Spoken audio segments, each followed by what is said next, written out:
No. Oh, yeah. I finished these fights. Give me a hell yeah. Top Rope Nation. Learn to love it. It's the best thing going today.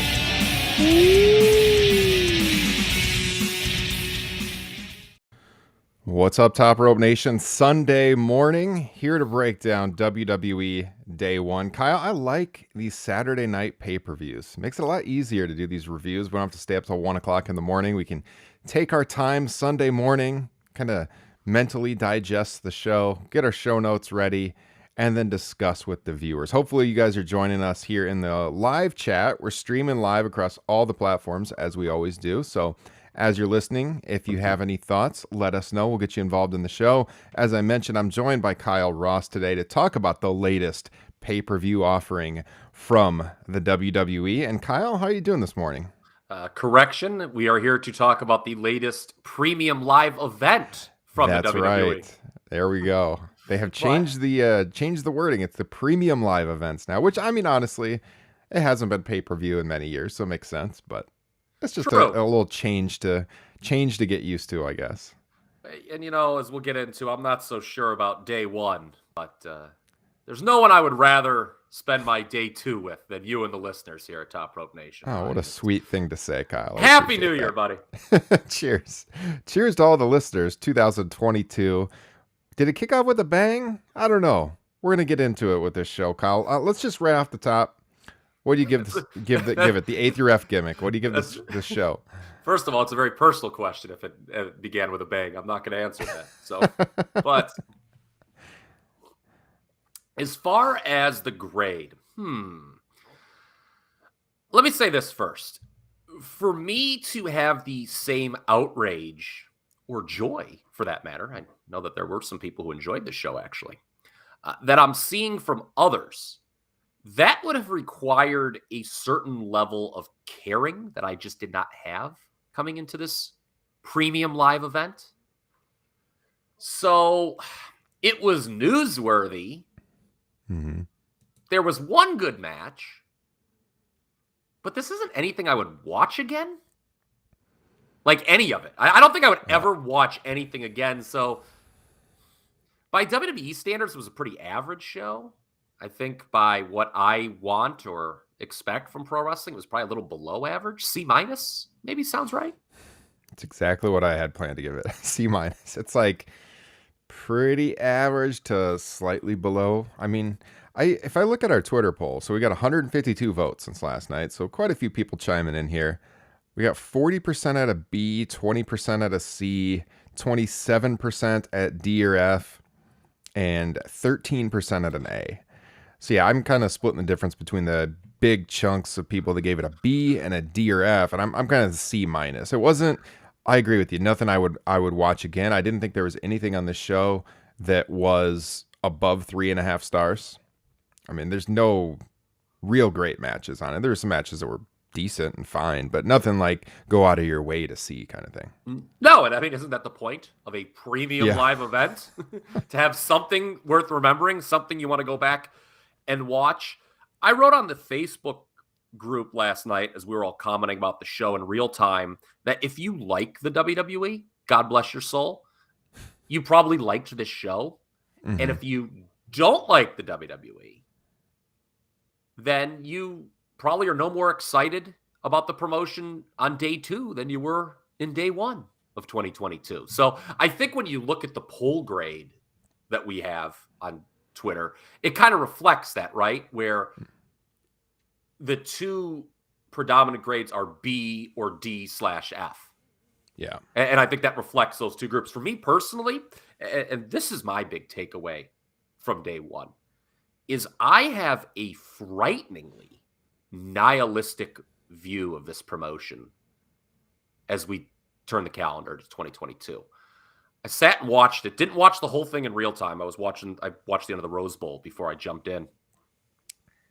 And I love chatting with you guys. You, Frank, everybody else that was on the Facebook group. But like, I'm watching these matches.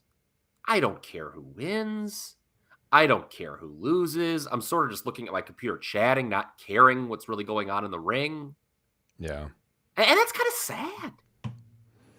I mean, that's how I am too, honestly. I mean, if we weren't doing this podcast, I probably wouldn't have watched the show. I mean, like, almost certainly wouldn't have watched the show. So, listeners, we're here for you because we know a lot of you aren't watching these shows, and you tune in whether you're watching it or listening to the podcast feed to just kind of hear our take on what happened because you want to keep up with what's going on, but you don't want to actually watch it because the shows aren't great right now from WWE. And I agree. Like, if I wasn't doing this, I wouldn't watch the show. Yeah, I mean, it's a real sad state of affairs when you just don't care who wins or loses. Yeah. And so I know there was one decision that, has some people up in arms. We'll get into a lot of that. But like I said at this open, I can't even feign a level of outrage over the main event anymore.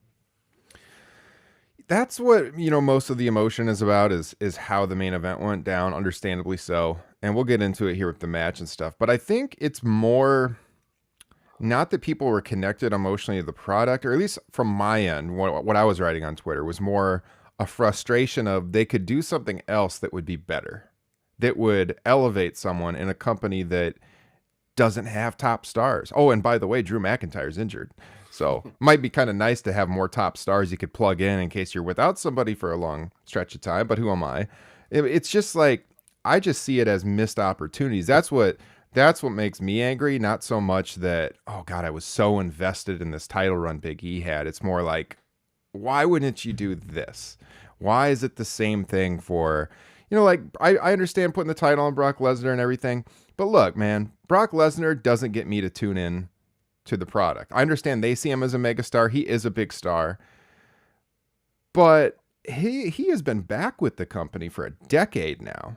Like, Yep. his return timeline is longer than Hulk Hogan's original WWF run.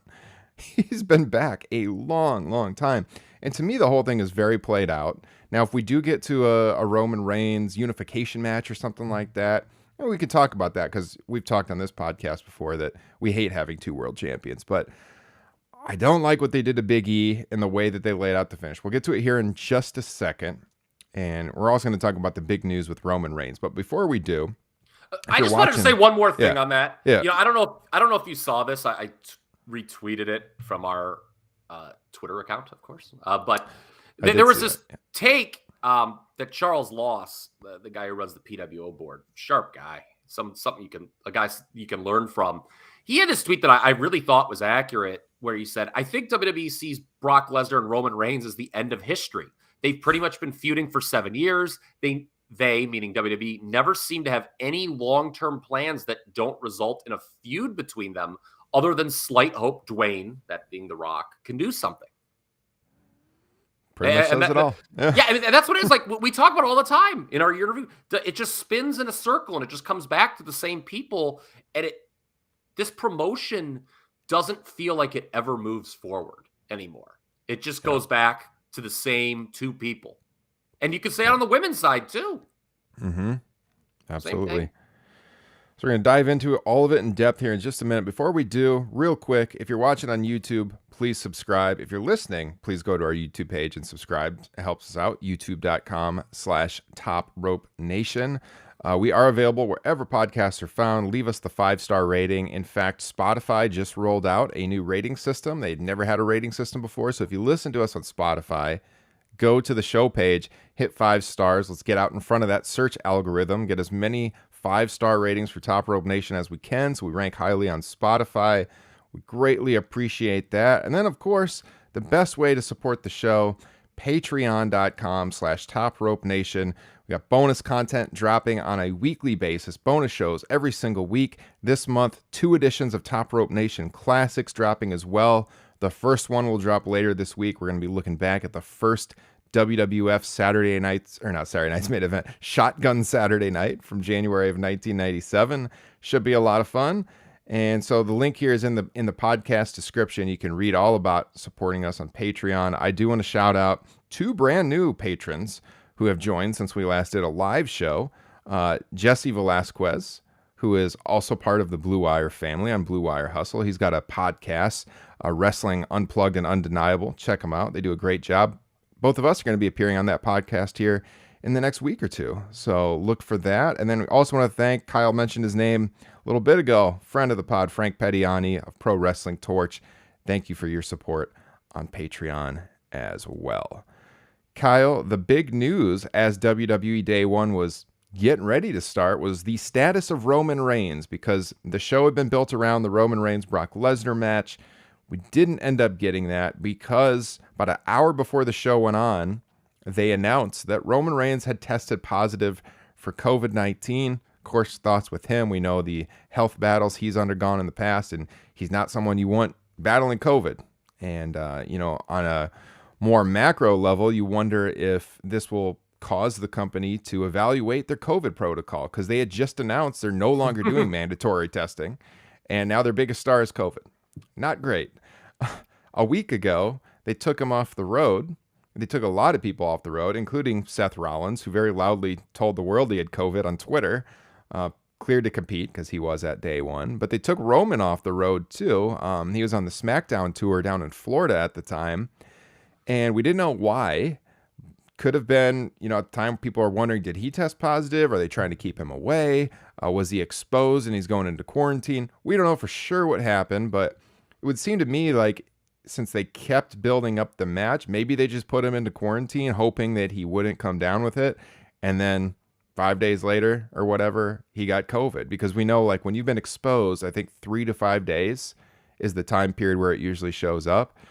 And it showed up Saturday, I guess. And he had COVID. They had to pull him from the match. And then they insert Brock Lesnar into the WWE title match for Raw instead.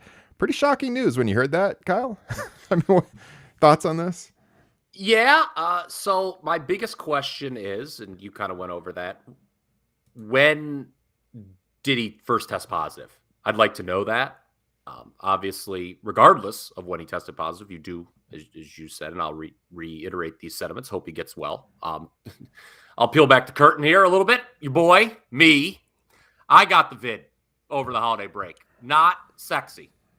Not the way you want to do it. Was pretty sick for 2 days. But, I'm okay now, obviously, here doing this pod. But, yeah, it's going around. And like you said, the WWE testing policy, it doesn't look good when you announce, well, we're no longer doing mandatory testing, and then your biggest star gets it a few days later. So there was certainly a fear, I think that's a fair word, that there might be some COVID-related absences on this pay-per-view, and it turned out to be the biggest name they have in the promotion. Yeah. So he's inserted into the main event. I feel like the company probably thought they're not delivering the biggest match. They got to do something big in the main event, and that may have factored into the title change decision. Yeah. You had your notes here. I mean, I wonder what the original plan was with Roman and Brock, and then, Brock not even being in this match. What would they have done? Yeah, that's the other thing. I'd love to find that out. Not just what the booking of Roman and Brock was going to be, but what was who was going over in the Fatal 4-Way? Both these matches. So that's something that has not been reported yet. I kind of want to know. Maybe I'll try to fish around and find out about that, but as I kick a garbage can. But my bad. Yeah, I don't know what it was. I wonder if, and I guess we'll find out in the weeks that follow, was the plan, if the plan was to do a unification match at WrestleMania always, then I guess this just made sense. If they're not unifying the titles, then I think it's what you said just moments ago. Okay, we've got this big house. We just lost our biggest match. Because, they sold a lot of tickets to this thing. There was like 11,000 people in the building last year. Mm-hmm. And we got to do something, and we'll just put the title on Brock, and we'll figure out a way to get the title back on somebody else and do our same Brock-Roman destination as planned moving down. So we'll see. I guess that's going to kind of, I guess the upcoming weeks will let us know maybe, or give us a hint what they were going to do originally here. But it obviously wasn't having Brock Lesnar win the WWE title. Yeah, so I think you were kind of clued in right away at the pecking order, and maybe even what was going to happen when they made their entrances, because Big E being, the world champion, he came out second to last. Brock Lesnar got the final entrance spot. Yeah. Also in this match, you got Seth Rollins, Kevin Owens, and Bobby Lashley. The way they laid it out was mostly what you would expect, like they did have guys laid out on the outside, not everyone involved simultaneously like these WWE multi-man matches are. But it was a sprint. The match was only 8 minutes and 25 seconds until Lesnar pinned Big E clean. Before we get to the outcome and how they did all that, thoughts on the match itself, Kyle? It was okay. I thought it was a pretty standard WWE multi-person match. Yeah, I think there were some people praising it like profusely, and I was shocked by that. It just, I don't care that the match was short. I think we need more matches that are sprints as we roll through 2022. It was just, there was nothing out of the ordinary. We got the same Lashley spear a guy through the barricade spot you always get. If it's not Lashley doing that in a multi-person match, it's Roman. Tables were involved. There was really just nothing remotely unique to it at all. Yeah. It was hard hitting. It was intense. The crowd was into it. I mean, it wasn't bad. It wasn't something I would ever watch again, though. Yeah. And you talked, it's funny that Big E was moved down the pecking order by Lesnar's involvement. Go back to the preview show that I did a couple days ago. My concern then, before Lesnar was even added to the match, is that Big E really isn't booked as important as Lashley. So, in my opinion, both going in and coming out of this match, Big E was like the third most important person of the five, despite being the world champion. Yeah, they protected Lashley in the finish. He didn't take the pinfall. I think we're going to get Lesnar and Lashley before too long, if not at WrestleMania. That seems to be the logical direction. Hey, I'm into that match. That's a match I've wanted to see for sure. Never happened. Yep. So that's something fresh. But I did think, and you said this too, I think it was kind of getting overrated on Twitter, at least by some people on Twitter.com. People were like raving about this match. I didn't think it was that good. I think it was all right. No, I mean, it paled in comparison to like the 4-way from SummerSlam 2017 that had Reigns, Lesnar, Strowman. That was like Braun Strowman's coming out party, and Samoa Joe. This wouldn't even compare to that. No. And then like Seth Rollins, my God. I mean, I've joked in the past how it just seems like him and Becky watched Conor McGregor videos on YouTube and are just trying to copy that. I think it's even worse with Seth. It almost feels like he watched like a YouTube video how to be a heel in pro wrestling. It's really bad with this guy. I mean, it's real bad. Not a fan of the drip god? No. No, I'm not. It's very awful. I just, it was just whatever. It was there. I mean, multi-person matches, just there's too many of them in WWE. So, again, I know it's a big deal and we're about to talk about the finish, but I didn't care at all watching this. So you mentioned Big E in the pecking order, and they never really went all in with his title reign. And the title reign was terrible. That leads to a whole nother topic we could get into, which we might hear. Yeah, let's do it.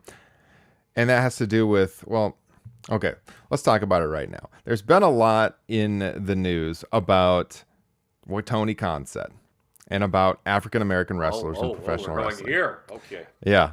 Now, I don't want to get too much into this because obviously I'm not African-American, and my opinion wouldn't carry as much weight as someone who is an African-American fan and has watched a business dominated by white people, mostly, in recent decades here. So I will say that Tony was getting dragged, and rightfully so, for what he said, like the way he kind of brushed off the comments from Big Swole and said, she wasn't very good anyways. That's why we released her. Watch Rampage tonight. Very tone deaf. Not great. But also, when you look at WWE and how they have booked their African-American world champions, whether it is Kofi Kingston, or here now, what we had going on with Big E, that deserves criticism too. Bianca. Right? Bianca. I mean, you got to look at this company too and give them the same treatment. I think Bobby Lashley had a pretty good title reign, to give him credit there. But that plays into it. Like, look how they treated Big E. He wasn't pushed as a top act despite being world champion, and look how he lost the title. And I'm sure he's going to slide right back into the mid card. I don't think there's really going to be any follow up here. Maybe I'll be wrong. I hope I'm wrong. But, I mean, he had his feel good moment, and that was it. Ryan Gorman chimed in the chat, and he said, did this title reign help Big E in any way? Is he any more credible than before he won the title? He cashed in like a heel, lost on a near weekly basis. Yeah, a near 500 record over the last couple of months. I really feel terrible for Big E. Yeah, I don't think he did anything, honestly, because like you said, he cashed in like a heel, so we never really got a title chase out of him. That was the biggest thing that made me angry about him taking the fall here, is because he would be a guy who would be strong chasing, and I don't think we're going to get that unless they pivot, and it would have been so easy to do that with him and to heat him up more in WrestleMania season. So if you didn't see the match, the finish was Big E gave the big ending to Bobby Lashley, tried to give it to Brock. Brock reversed it, F5, pins the champion. And that, again, that tells you everything you need to know about what they think about Big E in the pecking order, because he didn't come out last and he took the fall. So I think Big E's time as the champion is over, unfortunately. And him taking the fall means there's probably not even going to be a rematch, because Brock doesn't work full time, so you've got limited dates on him. And if you're just going to have him pin Big E like that, what's the point of even doing a rematch? Right. So, yeah, so like what they could have done, there's no reason to beat a babyface world champion in a multi-man match. Like, the whole reason to have a multi-man match is that you can switch the title and pin somebody else, and then you come out of the match with Big E's pissed because he didn't get pinned, but he lost his title. And so then he's got a beef. And then maybe he's not going to get a title shot right away. So he can just blow through guys, just destroying him. Guys left and right, destroying people on his way to getting a championship match again. And then people really get behind him. There's money in the chase. There you go. Instead, he just loses and he's done. What's the... What's the money in that? Why would you do that? There's other people in this match, like a Seth Rollins, even Kevin Owens. I know he just re-signed, but people that could have taken the fall. I think Big E, of all the people there, he's the newest to the top of the card. He's not the guy you beat. You got to make new people. You got to establish new main eventers that can hang around, because as you said, Kyle, we've been doing the same thing for the last 7 years at the top of the card. Yeah, okay, so you said a lot there. Let's try to respond to everything. Number one, yeah,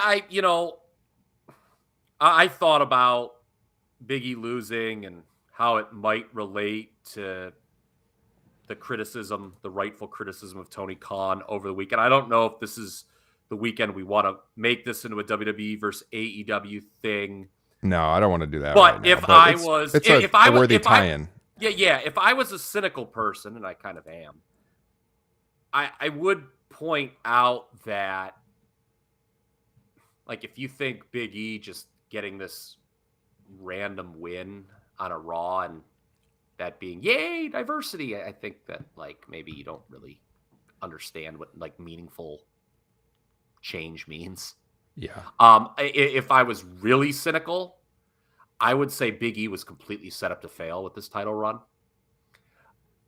He, as you pointed out, there was no build to him winning the title. It was just one day he went on Twitter and said, I'm going to cash in the briefcase tonight. And that was just a hot shot deal to get people to watch Raw. He, before the brand split, remember, went over to the other brand to cash against the guy who was viewed as the secondary champion. Make no mistake about it, Roman Reigns is the biggest star in this company. So if you go after the other champion, that just seems weaker, I guess. Mm-hmm. Yeah. It's not that Lashley wasn't booked strong. He's just, again, there's just no denying who the top guy in this company is. So that was odd. I think Money in the Bank is dead as a star-making device. I mean, for God's sake, Nikki ASH had the briefcase. I mean, we're right in this. So, yeah, people were like, oh, maybe it wasn't what you wanted, but you got to feel great for Big E today. And it's like, yeah, I mean, personally, he probably in that moment and when he went home that night after winning the WWE title felt pretty good about himself. and his career. But you could see this coming. They had nothing set up for him after the moment. We joked on this program the last time the three of us were around, you, myself, and Justin, how that number one contenders match to establish his first contender, which Seth Rollins won, had all the feels of a bronze medal game in Olympic hockey. It was just like a loser's consolation bracket. Yeah. So they had no contenders set up for him. It just feels that they took the title off Lashley at an opportune time so he could lose to Goldberg at Crown Jewel, and you didn't have to put the title on Goldberg. And Lashley also then didn't have to lose to Reigns because big picture, WWE still feels Lashley's a bigger star than Big E. So we'll just have Big E take the fall to Reigns and be the clearly designated second champion. And, it was football season. So WWE's probably like, all right, well, these portion of our fan base really wants to see Big E be the champion. We don't really care about that as much as they do. Let's just give it to him at a time when, it probably won't do anything or mean much if he's the champion. And then we'll get predictably bored of it and take it off of him. And that was his run.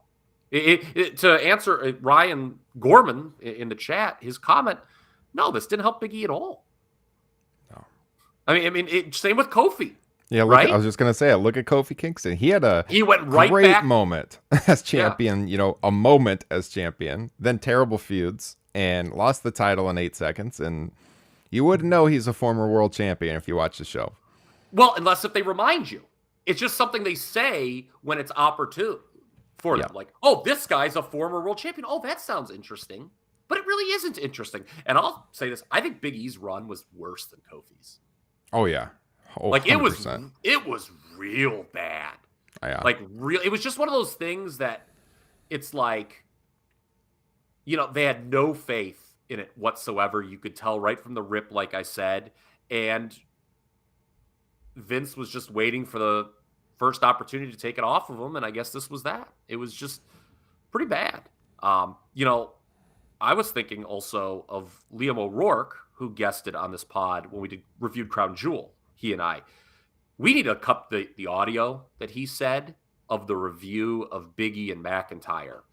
Because there was this moment after the match where Big E looked at the title, and Liam made this comment, which wound up being so true, that he, like, when Big E looked at the title, he was probably wondering, well, is the same thing that happened to Drew going to happen to me in a few months? And it totally did. Yeah. It's just like a guy gets a title and he just gets sent crashing down and it really doesn't mean much. It's like just a circle, if you will. And I don't know. I feel bad for Big E because it just, he was not elevated in any way during this run. Yeah. This is why it's just so hard to buy into anything they do that is fresh. Like you mentioned, Nikki ASH, and there was people when she won on Twitter just raving about like what a great moment it was. And I think we were texting that night like, this doesn't mean anything. They're not going to go all in on this woman, and they didn't. Unfortunately, I thought with Big E, maybe I held out a little hope that maybe they would, just because Big E has been a guy that we've talked about for years as somebody who could be a big star. He has this, first of all, he's jacked. He's huge. And he's got this great personality. He's super engaging. He was really good on the media loop as champion, appearing on the college football shows and stuff. Hold on. Before I forget about this, somebody had this incredible tweet last night. It was so correct. It's like, because they kept showing these video packages during the middle of the show last night. They had one on Bianca, even though Bianca wasn't on the show. And I think it was after the Bianca one, somebody tweeted, everyone in WWE, meaning like the wrestlers, seems like such a more interesting real human being than they are a television character. And in wrestling, it should be the opposite. They should be way more interesting as a television character than they are as a normal person. But you almost would rather just see them be their real selves. Like, think about it. This is where we reached with the WWE, that you would rather see these people in their normal lives than as characters on the program. What an indictment of creative that is. Seriously. The WWE? I saw that post he had in the Facebook group this morning. Just read it right in that voice. Just how you said it there. I mean, we did the WrestleMania fantasy draft. Was it a couple years ago? I don't even remember when that was. What a fucking waste of time that was. But we talked about Big E at the time. Like, this is a guy who could win the Royal Rumble. He's got star written all over him. Now he's been a world champion. But instead, you just have him lose. He's the guy that lays down. Back to teaming with the New Day and Kofi or whatever he's going to do. And he's just a mid-carder again. I don't see any positives. And it was just so many better ways to do this. Whether it is him coming out in Raw and saying, "You never beat me. I want the shot right now." Like I said, they make him go through a litany of contenders until he finally gets that shot. You know, they could do a unification match with Roman and Brock at Royal Rumble. They could do it at the February show in Saudi Arabia. You know, big money show there. Maybe they'll do it there if they do it. And then, you know, you get to either Big E winning the Royal Rumble and charging towards WrestleMania to finally get his rematch because he didn't lose. Or, again, like him just proclaiming he wants the title shot and week after week destroying guys. Like, that's how you heat him up. And he never had a title chase. As we said, he won cheaply with Money in the Bank. Yeah. And he never got that. So why not give this guy the opportunity to see what he can do for a couple of months to get the fans really steamrolling behind him? I just feel like it's so easy. Like, wrestling doesn't have to be this hard. Don't beat the champion clean in a multi-man match. Try to keep him hot and see where you're at in a couple of months. Shit, they don't even have to give him the rematch. Just try. See what happens over the next one to 2 months, you know, while they're doing the Brock Roman thing. I mean, I don't know how they do. I've seen, like, Brian Alvarez tweeted, looks like Roman and Brock at WrestleMania to unify the belts. Like, how do they do that at WrestleMania? Because that wouldn't that would make the Royal Rumble either not mean anything because you wouldn't get a title shot, or they do a unification match one night and then the Royal Rumble winner the next night would like challenge whoever wins. I don't know. I feel like if they're going to do a unification match, they should do it soon, like at the Rumble. I don't know what you think about that. But.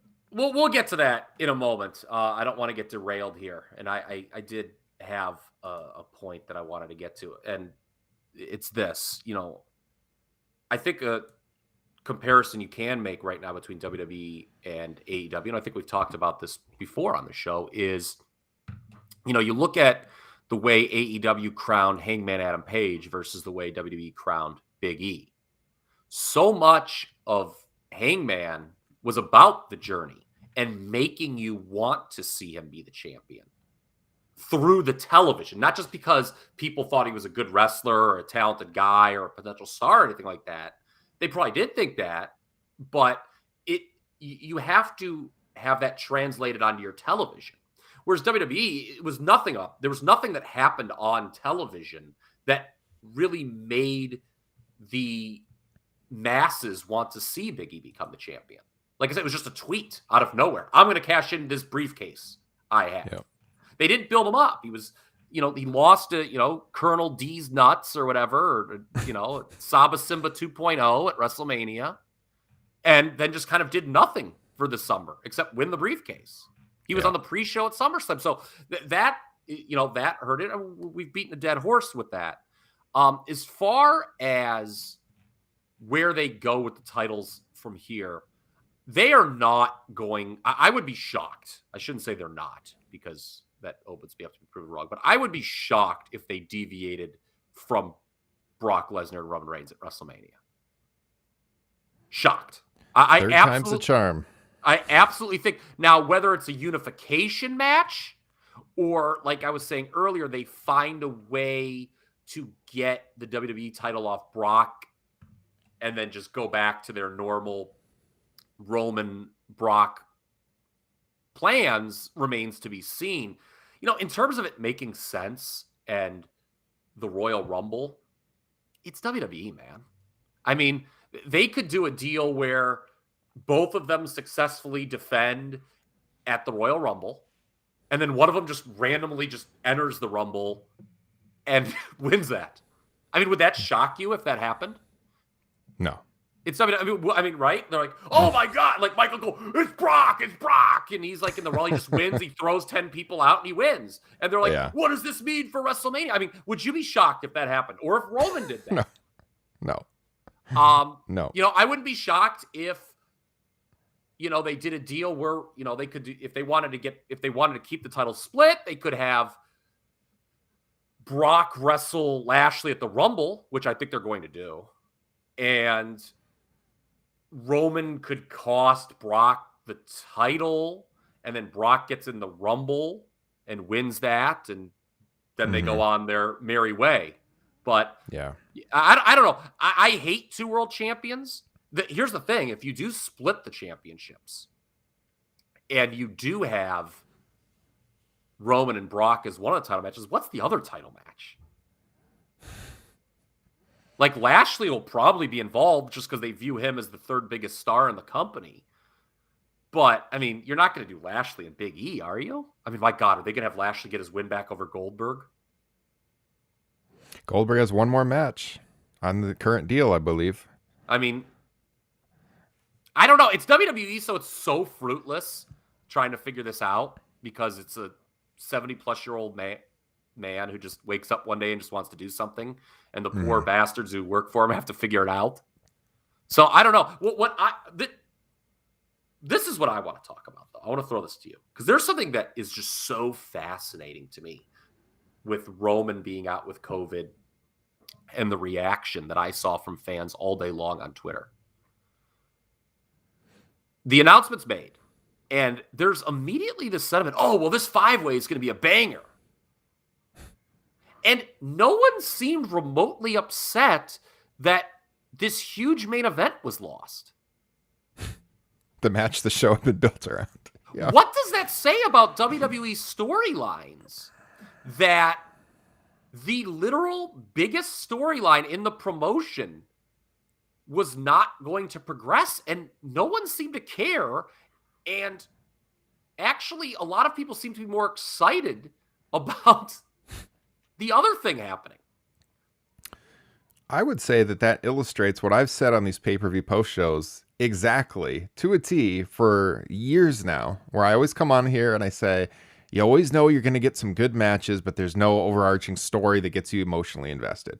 That shows that that's the case because people are now conditioned to think, oh, it's a pay-per-view, we're going to get some good matches, but they're not actually emotionally connected to what's happening. Like, you should want to see Roman and Brock and be disappointed about that. But like, as you said, people are way more excited apparently that, oh, Brock, it's a 5-way now. It's going to be, as he said, it's going to be a banger. Yeah. It wasn't really. It was fine. It was okay. But like, I watch wrestling shows to have an emotional connection to what's happening, to, turn off reality for a couple of hours and get invested in these characters. Do I want to see great matches? Of course. I want great matches to be mixed in with that. But I don't want to just watch for 3 hours and see great matches and that's it, and then have no reason to watch the show the next night or a week later or 2 weeks later. And that's the problem with the product. Yeah, and the matches usually aren't great as they're made out to be. Again, like I said, I think I would be lower on basically every single match on this card than the majority of mainstream reviewers are.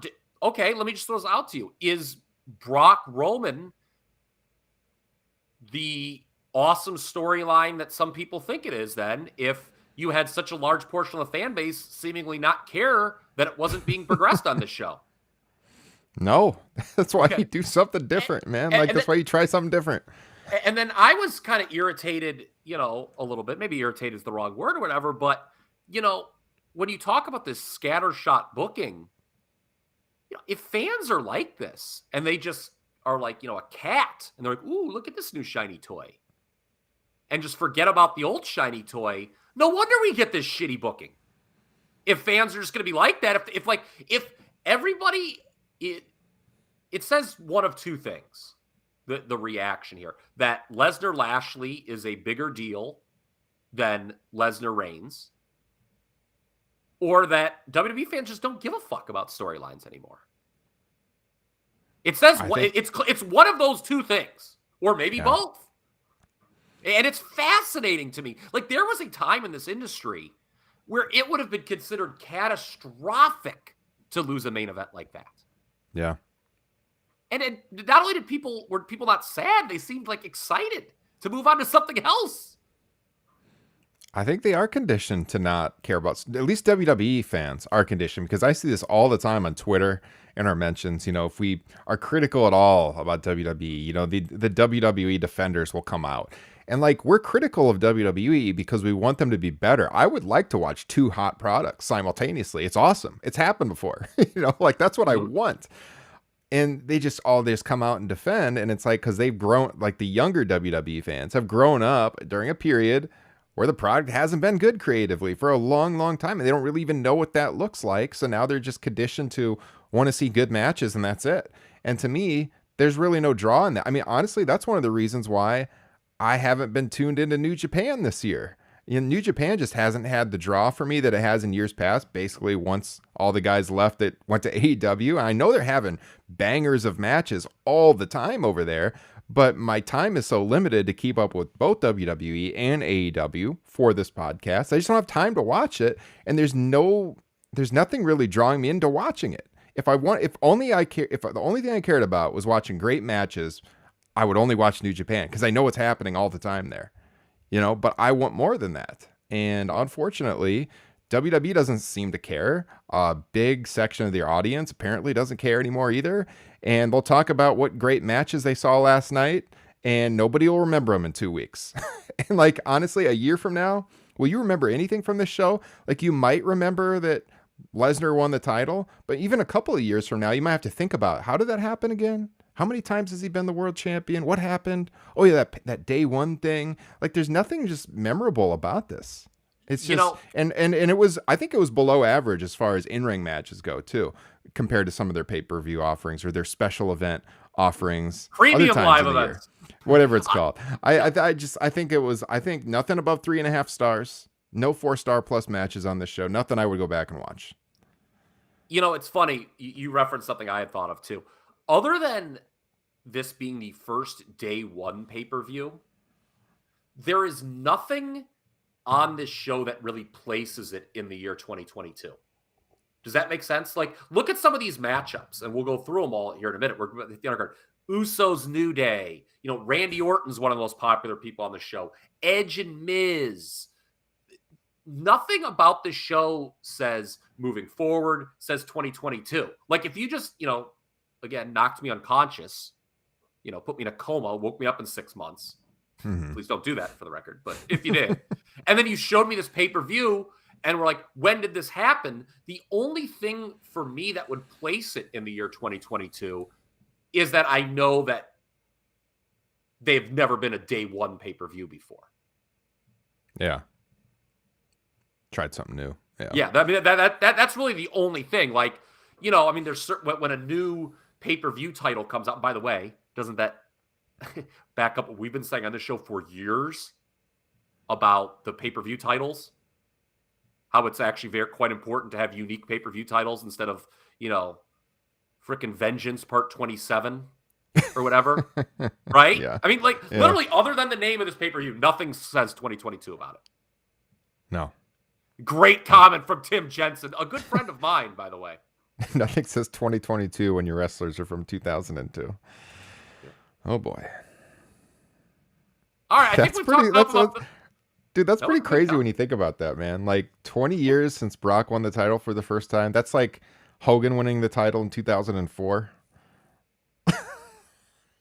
Yeah, we talked about this. Remember, we were just running through the list of people who have made their debuts more than 9 years ago when we did the year in review. It's crazy. Yeah. And there was a great tweet in the middle of the week that someone that, it was in the aftermath of Tony Storm leaving, that WWE, I think we all agree, needs a massive roster cleanse, right? But the most peculiar thing about, all these releases is who they're getting rid of. They're getting rid of all the people who haven't been around for very long and keeping the people that have been around forever. It is the oddest damn thing I think I've ever seen. It just blows my mind. They are just banking doing that math. I mean, are they just banking that heavily on the Broad Breakers, Carmelo Hayes, and the Von Wagners and of the world? I mean, is that what the thing is? freaking Grayson Waller? I mean, is that what this is all about? They're just like, well, we just hated everyone Triple H signed, so we're going back to the people we're comfortable with, and then, we're just going to bank on all our, NXT 2.0. I guess that's a strategy, but those guys are years away, in my opinion, from being able to be big-time performers on a big stage. Mm-hmm. Braun Breaker's had like less than 15 matches in his career. Yeah. I'm just running these numbers in my head. It's blowing my mind. Almost 20 years, not quite, since Brock first won the title. And I said it'd be like Hogan winning it in 04. He did win it in 02. It'd be like Bret Hart winning the title in 2012, 20 years after Saskatoon. It'd be like Shawn Michaels winning it in 2016. I mean, even Ric Flair didn't, 20 years? Did he get to 20 years from his first title reign until that last one? What year did he first win the title? 81. So no, he didn't. It was slightly less than that. And that's Ric Flair. Yeah. Okay, that's like crazy, man. Arguably the greatest professional wrestler that ever lived. And he won like some terrible thing in 2000 WCW, right? I think. So that was like 19 years. Did they do something where Kevin Nash handed him the title? It was something very bad. Let's not talk about I mean, I knew he had it in 99, but yeah. Yeah, he definitely had it in 99. Yeah. But so, there were But even so, just getting off track, but it's just, I mean, the math of that just kind of blows me away when you put it in perspective to other times in wrestling history. 20 years between title reigns. It's pretty crazy. There are 3 people that wrestled on last night's pay-per-view that were on pay-per-views in 2002. Brock, Edge, and Orton. Mm-hmm. And by the way, you could argue those were the 3 most over people in the promotion. Things are so sad now that something like the Brood entrance, which was very much a mid-card act in the Attitude Era, now gets one of the loudest reactions on the show. That theme song really is a banger, though. To use the term again, banger. That is a great theme song. It's cool, but I find it very peculiar. How did that happen? Who proposed that? Was somebody who's like, you know what? We should have Edge come out to the Brood theme song. And somebody else was probably like, why? And they're like, I don't know. Why not? Just freshen this stale ass show up. I don't know why. I don't know why they do it. I like it though, man. They've got him dumping oil on people. It's it's very interesting. I don't know. We're going to hit the rest of these matches pretty quick because obviously the main event was most of the talking points we had for tonight. But to hit the rest of the card, the semi-main was Becky Lynch defending against Liv Morgan. Guys, if you thought Liv Morgan was going to win this one, I don't know what to tell you. Got some farmland in Jersey for you. She's never going to win it. Put your makeup on, fix your hair up pretty.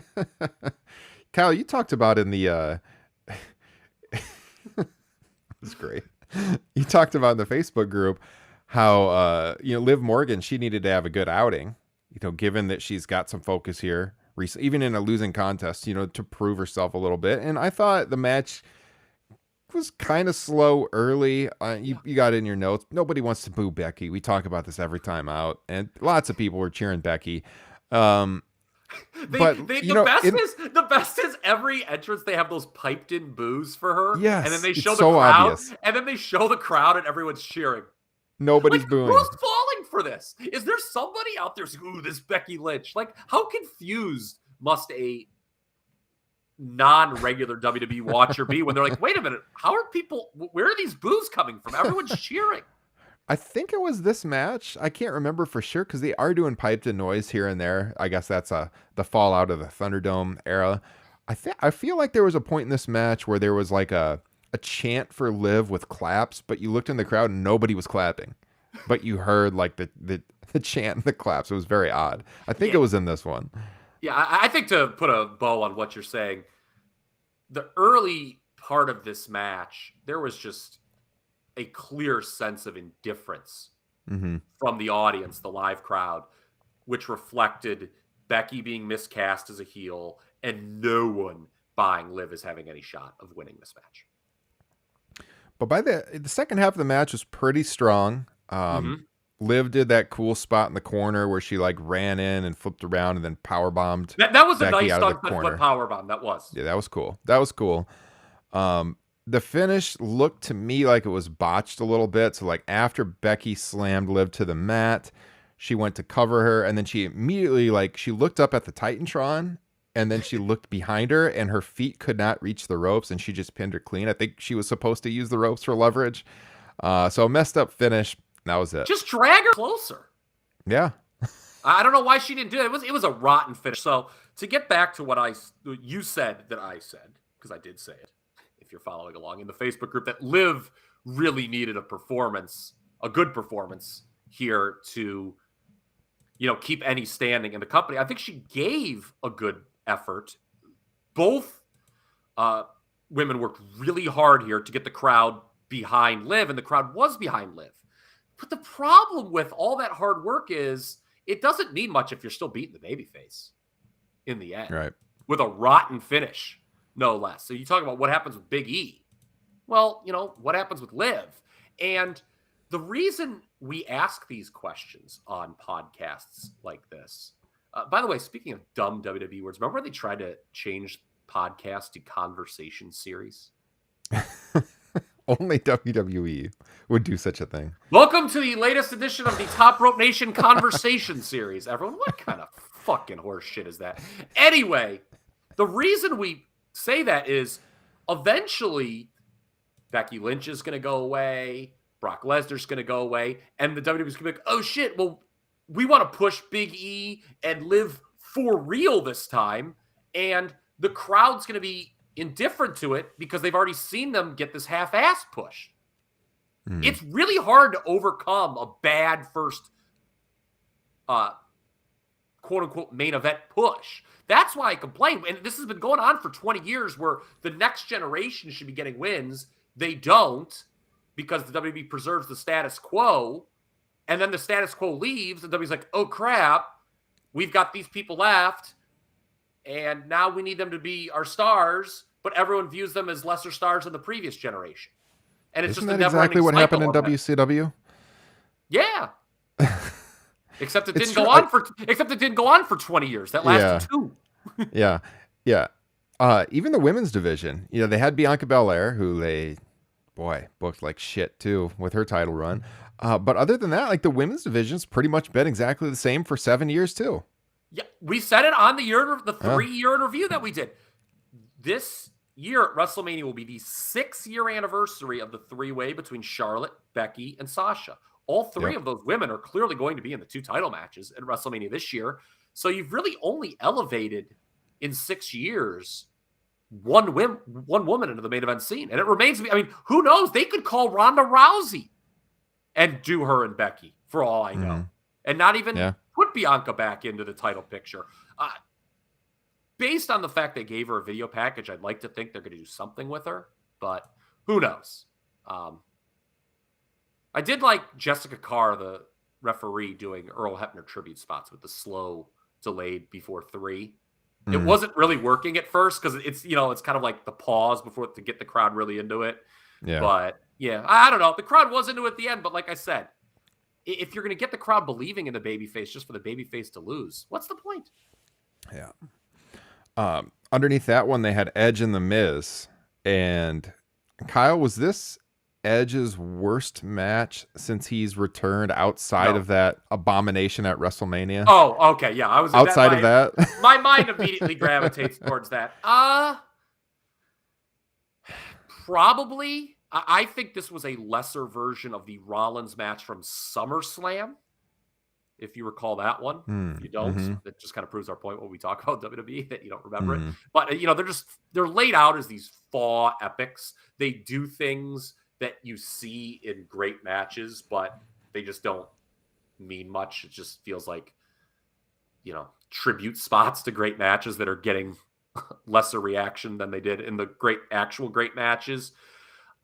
My problem with Edge in this whole comeback run of his is his list of opponents has been so uninspired.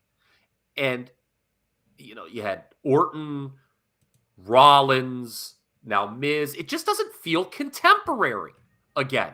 It would be so much better if Edge was feuding with people that he had no connection to in his previous run or no interaction with. This whole thing they're talking about Yeah, I was in a world title match at WrestleMania 27. So was I. I mean, what the fuck are we doing? This is the only time they do long-term storytelling, is Yeah, when they call back to stuff that happened a decade ago but to it's do not a even match. really. It's not even really long-term storytelling. It's just like No, but acknowledging oh the yeah, past. this happened. Like it's not Yeah. even like when they retconned Tito Santana into the 6-man at WrestleMania 3 because it was just a lucky coincidence Danny Davis was the referee when he lost that match. That was like kind of cool. This is just like, oh, we'll just like point out that these guys were in world title. Well, what does that mean? Yeah. Nothing. Who cares that they were in world title matches at WrestleMania 27? It speaks volumes that they're still wrestling each other. There was one decent near fall. We have got to talk about the Beth Phoenix appearance. Well, I just want to say too, The Miz did not look good in this match. I don't know if you noticed this. It seems like the guy is working in slow motion to me. And I saw people commenting in some Facebook groups too about how his offense there's so many gaps in his offense. Like nothing looks tight. Everything looks very weak. And it's like, do you think this guy is just trying to protect himself now because he was on Dancing with the Stars and he has the reality show and he's hoping for a Hollywood future or something? Because he does not. And we have been very high on The Miz in the past when he was doing some really good heel work, especially with Daniel Bryan, which they completely botched all that. Whole nother story. I think you talked about that on your preview a little bit. I have a very extended rant. If you're a patron, you can hear that. Check out the preview for WWE Day 1. Kyle ranted about that. But like lately, I don't know what it is, but The Miz has not looked good in the ring, and that played into how disappointing this match was, I think. And I don't know what it is, but it looks like he's just working extra safe when I watch him. I just don't think he's built to have a match that Edge wanted here. The kind of match Edge wanted here. Edge wanted to do, WWF good match, TM circle, trademark. Miz just isn't built for the kind of match that Edge wanted to do. Well, that's why I said it was a lesser version of the Rollins SummerSlam match. Seth Rollins, as much as I don't particularly give a shit about him either, is at least built to do that style of match. Miz just isn't. Miz needs a good story to help carry. I mean, if you want to see a good Miz match, watch the match he had with Dolph Ziggler at a No Mercy, like 5 or 6 years ago, whatever that was when they first redid the brand. That was a good match. This was just like him trying to keep up with the style of match that Edge wanted, and it wasn't very good. There was one good near fall. Something I notice in a lot of his matches, though, is that he doesn't seem to work very tight anymore. I don't know. Just some I've noticed. But yeah, I agree to your point with the style with Edge. There's a clash there, too. And can we laugh about, I mentioned it earlier. Let's go back. This Beth Phoenix appearance.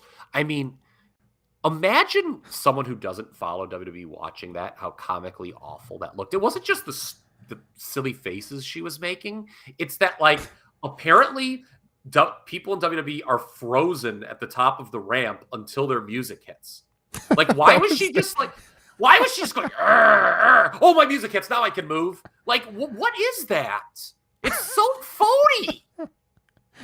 Oh, that was bad. Yeah, they cut to her, and she was standing at the top of the ramp, and it was all quiet. Then all of a sudden, her theme song started. Yeah, and I hypothesized on my preview show, what I was looking for in this match is, okay, is it a one and done? There it is. Unbelievable. We got to show the other picture too that made it show Edge and Beth were having a real fun time. At least they had a fun time at day one. Yeah, I'll get that one while you talk. Okay. But anyway, my hypothesis was, all right, is this a one and done feud or are they building to a mixed tag? Yeah. Well, they're going to a mixed tag, obviously, but the finish here doesn't make you want to see it. Like, if they wanted to do the mixed tag, the heels needed to win. But instead, the babyface won, and we're doing a mixed tag. Okay?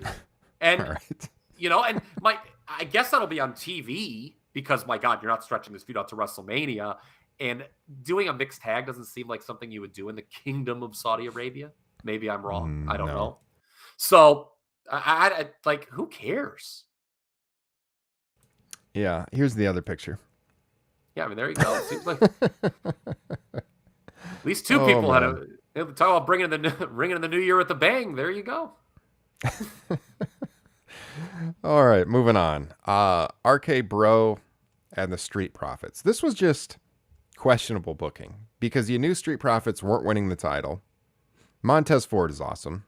Raved about him on the pod many times. But when they lose here, where do you go with them? And, they did the nice shaking hands thing after the match and everything. Montez took the pop-up RKO for the finish. I mean, good match, not great. 3 stars. Where are we at on this one, Kyle? My 3 stars might be a little generous. All RK Bro, pardon me, matches are the same. They are an overact, probably one of the most overacts in the company. Basically just due to Orton, I guess. What happens, though, in these matches is Orton gets a big pop when he first gets in the match. There's then a completely dead heat segment on Riddle. And then the crowd pops for the RKO at the end. Rinse, repeat. Every single match is the same. We did have Migos out there, which, not exactly what I would call good rap, but at least they're more contemporary and or relevant than what's on Triple H's playlist. Yeah. It's better. Poppy? I mean, at least this is better. At least like somebody might be like, oh, this is cool. But I mean, if you don't know Migos, I mean, they kind of hit their quote unquote peak like 4 or 5 years ago, which is pretty par for the course for WWE, I guess. Yeah. Apropos. And I don't know. It's not great. As far as what you with Street Profits, somebody's going to be the Raw Tag Team Champions when they inevitably decide to break up RK Bro, and it could be them. So it's pointless to even get mad about Street Profits losing here because they might be the next Tag Team Champions anyway. Does that make a lot of sense based on how this match was booked? No, but it's WWE. Who cares? And I'm assuming based on the fact that we've already gone past the hour mark, you don't want to go too deep into the Randy Orton Hall of Fame candidacy in the Wrestling Observer newsletter. We could do a whole show on that. I just want to say this, and nobody is more critical of the last 20 years of WWE than me, I would say. You're not going to find too many people, at least. If you don't think Randy Orton's a WWE Hall of Famer, or he's obviously WWE Hall of Famer, but if you don't think he's like a Wrestling Observer newsletter Hall of Famer, that is quite a statement you're making about the last 20 years of WWE. You're basically saying, like, no one's going to get in. And I don't think many people should get in for the last 20 years. But I think he's definitely a Observer Hall of Famer. You? Yes, I would put him in. It's okay. hard for me to compare him to CM Punk, which was the comparison going on, because I really like CM Punk a lot. CM Punk, along with Bryan Danielson, are my 2 favorite wrestlers of the last 20 years. Whereas Randy Orton is a guy, other than that Mick Foley match, which was almost 18 years ago, I can't think of a single time I tuned into a show to watch Randy Orton. His peak was a period of WWE that no one seemingly has any reference for, like that 2007-2009 period, which people like you and I kind of were tuning out of the company at that time. And then the people that we were replaced with in the fan base, kids who liked John Cena, they've stopped watching. So nobody, you're not going to get a lot of think pieces on Randy Orton's peak, so that hurts him. And I think what also hurts Randy Orton is what is perceived as his greatest strength, this incredibly long run in WWE, is also to me his biggest weakness. Because it's I would have liked to see him do something outside of WWE. It's very hard for, who do you compare Randy Orton to? I guess you Triple H, The Undertaker, and he doesn't compare as favorably to those careers. So that's where I think some people probably look down on Randy Orton. But to me, Punk, Orton, both should be in the Wrestling Observer newsletter Hall of Fame. But Orton is the line of delineation. I think they both should. There aren't many people who are as big as stars as Randy Orton in the last 20 years of WWE. And so no one's really going to get in. Yeah. All right. Kyle, Drew McIntyre wrestled who? Madcap Moss! Look, I guess they're doing their best to make Madcap Moss a thing here because Drew worked a 10-minute match with him. I personally would have had Drew McIntyre win in no more than 90 seconds, especially if Drew McIntyre is going to be a potential opponent for a Roman Reigns down the stretch here because, if they do, there's a couple of things, the injury, but if they do Lashley and Brock, if that does get moved to WrestleMania, then I imagine Roman's opponent is Drew McIntyre. And if Drew McIntyre is working Madcap Moss and then Baron Corbin to heat up for Roman Reigns, I'm not quite sure about that strategy. But look, he's got the hurt neck. He's going to be off. We don't know how long. He's having medical testing done this week. So they wanted to have Moss look strong here. So he had some stretches of offense in the match. And then after the match, later on in the show, Moss and Corbin attacked Drew backstage, which is how they wrote him off TV, so he can have this testing done on his neck injury. Kyle, your thoughts? Neck injuries can be serious, so it'll be, hopefully he's good. But God, Drew McIntyre, despite just complete dog shit booking over the last 8 months, has worked his ass off and deserves some kudos, I think, from wrestling fans coast to coast. Madcap Moss, very bad gimmick. I do like his shoes. Those are the kind of shoes that I would wear. But the suspenders and chinlock combo that we saw in the middle of the match, well, I mean, obviously he had the suspenders on the whole time, but when he hit the chinlock and was wearing those suspenders, I was having these horrible flashbacks to Erwin R. Shyster, especially, based on my complete lack of caring in this match. So I did not watch this live. I mentioned I was watching the end of the Rose Bowl. I had seen your comments about the length that this went. I didn't necessarily think the match length was that egregious. They did love to get Happy Corbin's reaction to everything that happened in this match. They kept flat. That was like their go-to. It was like the WGN camera crew giving us shots of Maurice whenever the Edge and Miz match was having downtime. If you know that reference, you know that reference, by the way. It's a great reference, yeah. With Maurice and WGN camera crew. But WGN probably would not have shot Happy Corbin back in the day. Here's my question, okay? If Drew McIntyre is hurt and you're going to write him off television and you want to make Madcap Moss look somewhat strong, why would you just not have Madcap Moss win? Yeah. Like, wouldn't that be the logical thing to do instead of, Drew still won a match that was, I guess, better than expected, but Moss still loses, and then we just do an injury angle. I mean, it's like they recognize that nobody would buy him beating McIntyre. Yeah, they recognize their creations are a joke, that their characters they come up with are a joke. I've said this before in the program. I liked the Riddick Moss, Tino Sabatelli team in NXT. I truly did. I thought there was potential there, and I think Riddick Moss isn't bad. He did show something here, but the gimmick is just so bad. Madcap Moss? That's the stupidest fucking name I've ever seen. I don't know how anyone sits around in a creative meeting and thinks that this is a good idea. I just don't get it. Yeah, I don't know. I mean, to me, I would have just had, well, why not just do the injury angle in front of the crowd? It was just so odd the way this company acts. You mentioned Drew's been working really hard of late. And by the way, the Claymore finish looked really good in this match, the way he hit it, the rebound off the ropes. I will say, so McIntyre, he's been working like double shots at their live events lately, despite having this hurt neck. So he's been doing this deal where him and Sheamus team against the Usos, and then Sheamus turns on him, and then he and Sheamus have a street fight later in the show. So he's been working 2 matches at their live events of late with a hurt neck. Yeah, he's been going to town for the company. Yeah, and Drew deserves a little bit more credit in ring for his 2021, I think. I don't know if you saw that WWE produced top 10 list that they had, the in-house list they did of the top 10 matches of the year. I don't think Drew was on it at all. I actually thought the best 3-way match, triple threat, whatever the hell you want to call it, in WWE this year was Drew, Riddle, and AJ Styles. A completely forgotten match on Raw. It was all action, unlike a lot of these 3-ways where it's just 2 guys doing spots and 1 guy lays around. And Drew had a banger early in the year against Sheamus. It might have been the same episode that Lashley beat Miz for the title. But, those matches were completely absent from that list. And I think that's right. I do remember that match. Yeah. Yeah. And I don't think those are remembered at all. I remember them. I think, that Drew Sheamus match was a lot better than Roman Reigns and John Cena at SummerSlam. Mm-hmm. I mean, come on.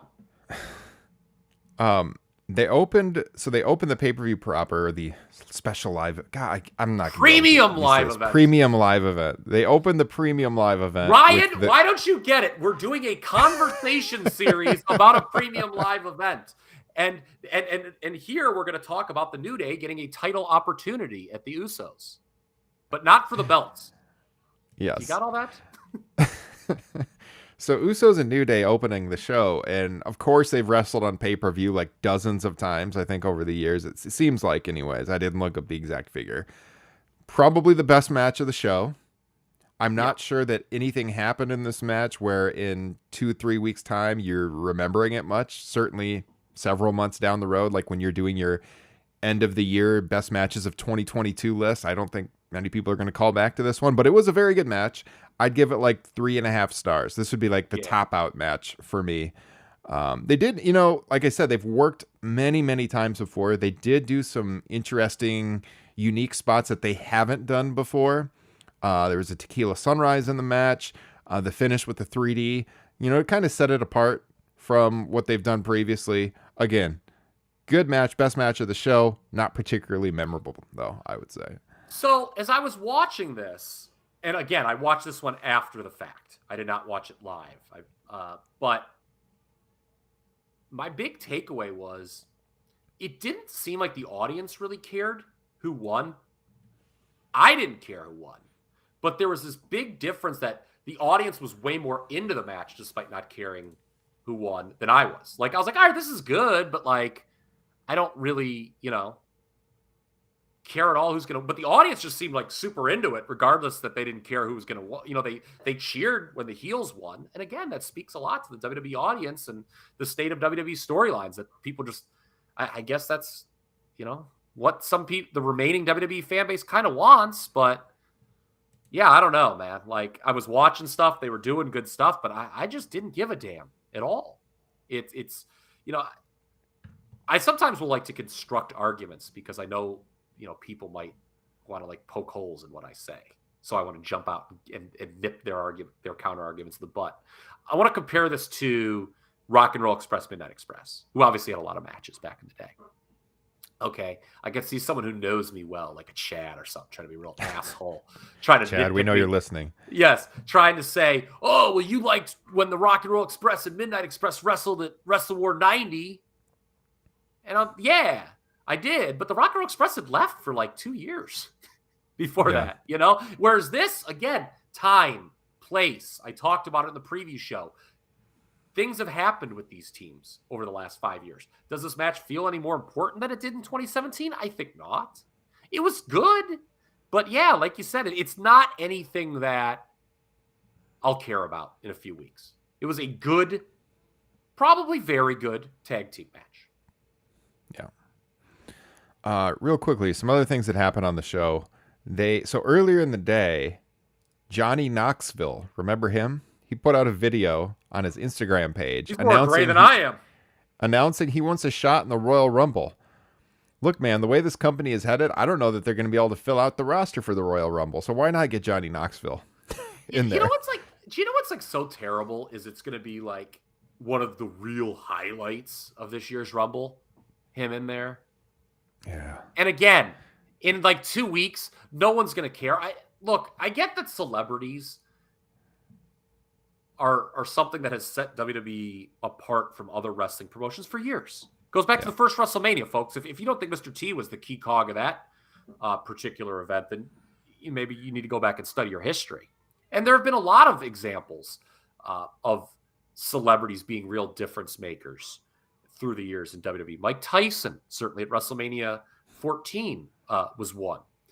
But the thing is, like, people, like, they'll tell you, again, these counter arguments to what we're saying. Oh, well, they're trying to appeal to, like, a different audience and bring these casual people in. Look, I have seen firsthand how this works. My wife was a big Daily Show fan when Jon Stewart hosted the show, okay? And remember Jon Stewart appeared at that SummerSlam? SummerSlam, yeah. Okay.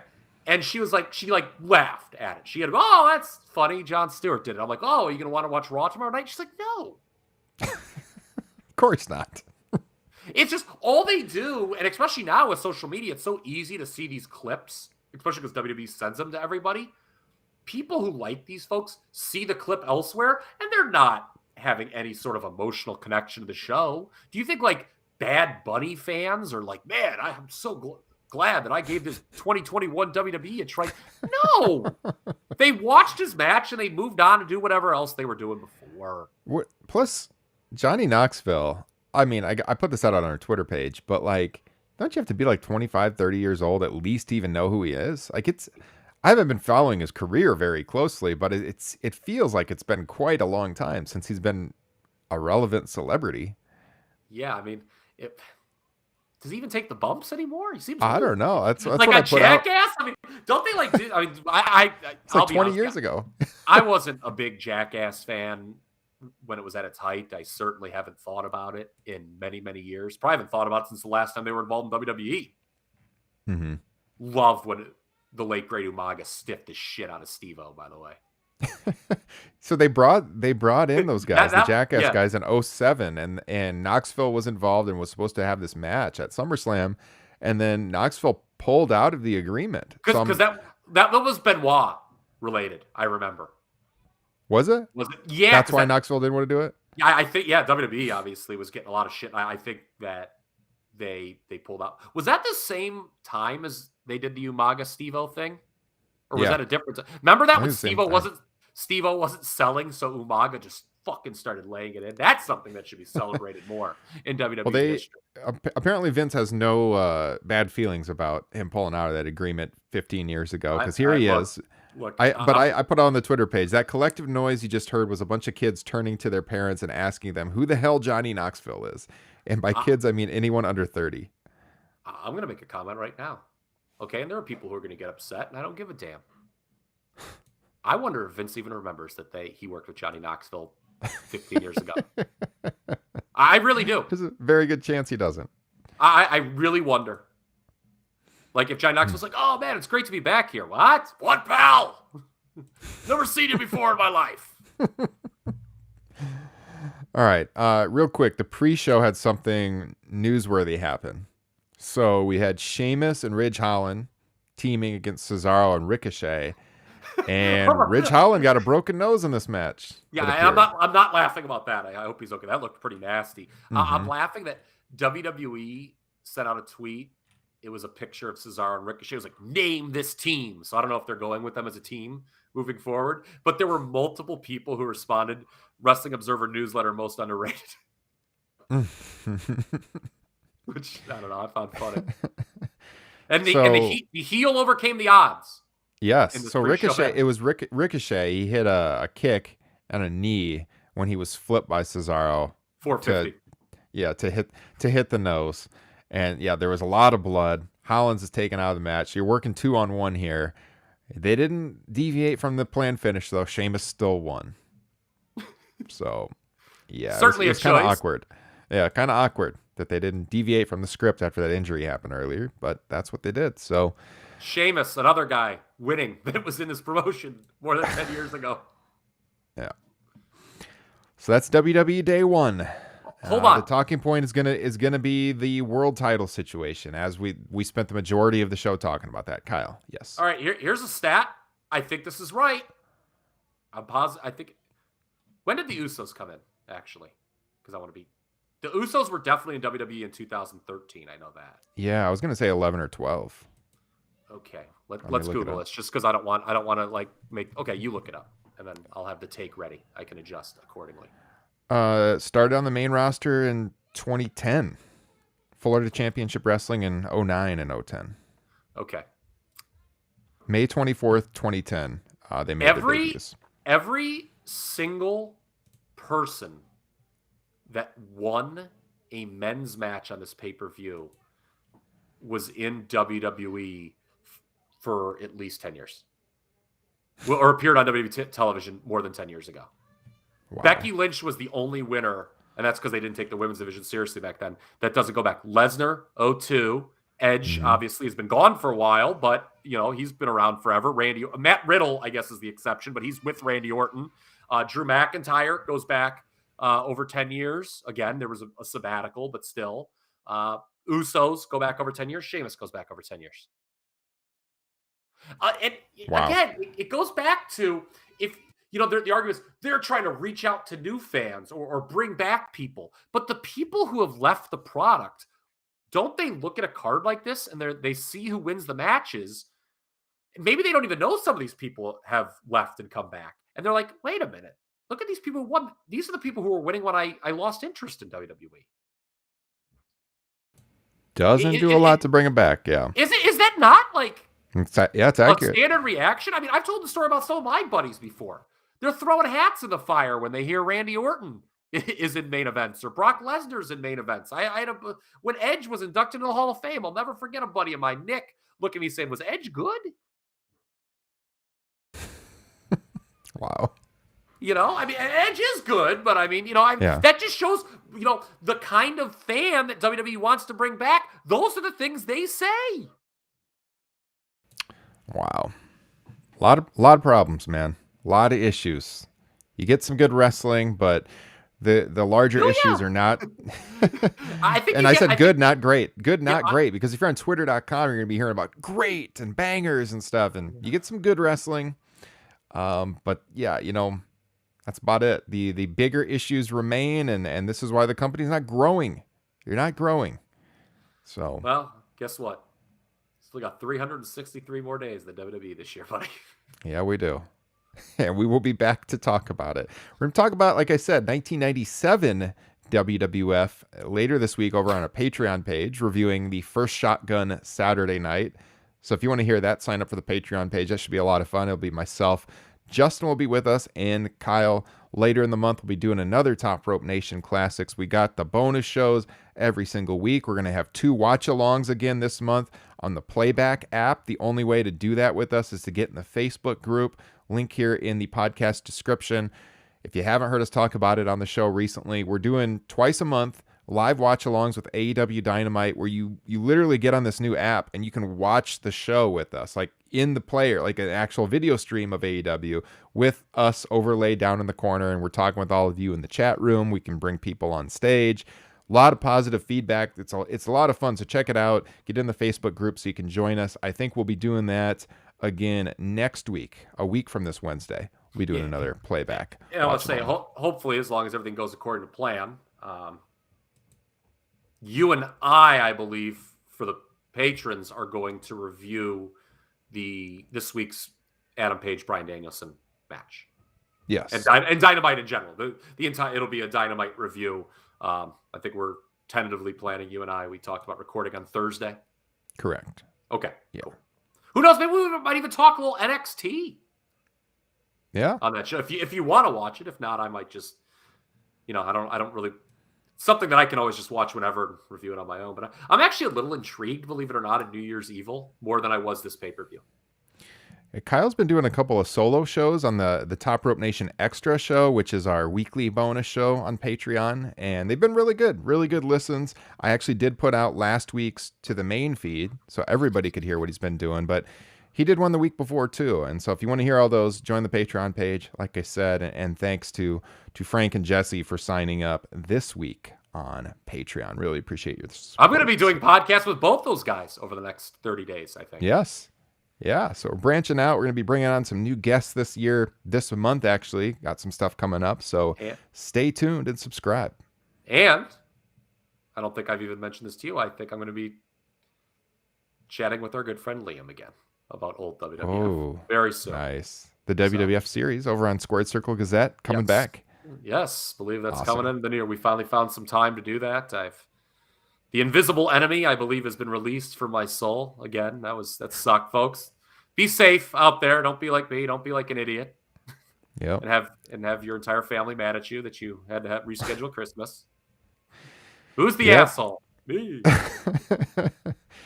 Yeah. Get those booster shots. Stay safe. I am boosted, by the way. You are. I went to. I don't know. I just wanted to get. Can still happen. It's a busy time of year for work, and I wanted to go out. God damn it! The joke was on me. So here in Cuyahoga County, it's like the third. This will blow your mind. I think we have the most confirmed, the third most confirmed cases of any county in America. I read. Oh my God. Yeah, what a freaking disease-ridden county I'm living in. hard to escape it there then, regardless of Yeah. vaccination. Yeah. Whew. Well, we're glad you're doing well, Kyle. You're on the road to recovery here. I hooked up. Yes.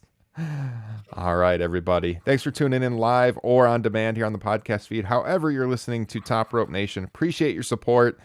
Big year plan for you. Stay tuned. We'll be catching you again real soon. Take care. Peace.